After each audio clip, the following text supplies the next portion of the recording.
Hello and welcome to a short mini-sode. Yeah, that might as well be a word. Of Hexed Oz, where the sexiest thing you can be is a massive nerd. In the last full episode I spoke about LARP weapons, with a focus on melee, but what I didn't discuss was how to care for them. And that's important, because you want your war gear to last as long as possible, right?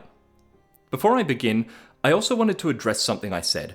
I stated that LARP weapons under 100 Australian dollars are not my recommendation as their quality and durability are questionable.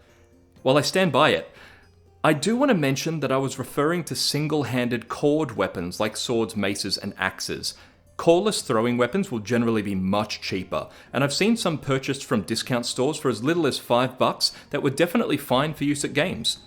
Though they did tend to wear down a lot faster than I'd personally like, and rather than constantly buy replacements, I prefer my solid but slightly pricier Epic Armory throwing dagger any day. Now, some tips to keep your LARP weapons in perfect nick. 1. Never lean on the tip.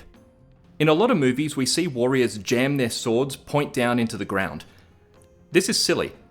Not only would this blunt the tip, making the weapon less effective, when doing the same to a LARP weapon, you end up bending the tip, which can lead to tears, and an exposed fiberglass core that could actually cut or even puncture someone. 2. Avoid excessive heat. Try not to leave your LARP weapons lying around in the sun. This will only dry them out and cause the latex and foam to deteriorate, becoming brittle or causing the outermost layers to peel.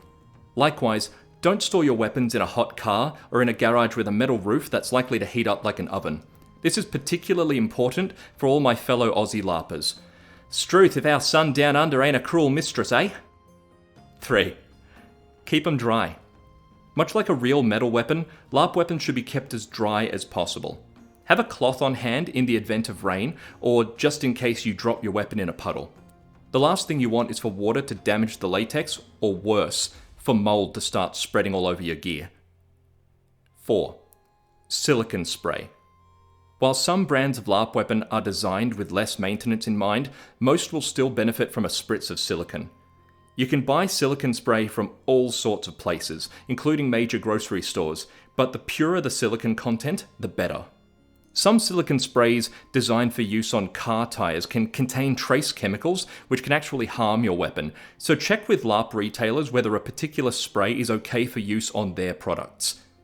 If you want to play it safe, LARP retailers often stock their own silicone sprays anyway, so you can just order some along with your weapons.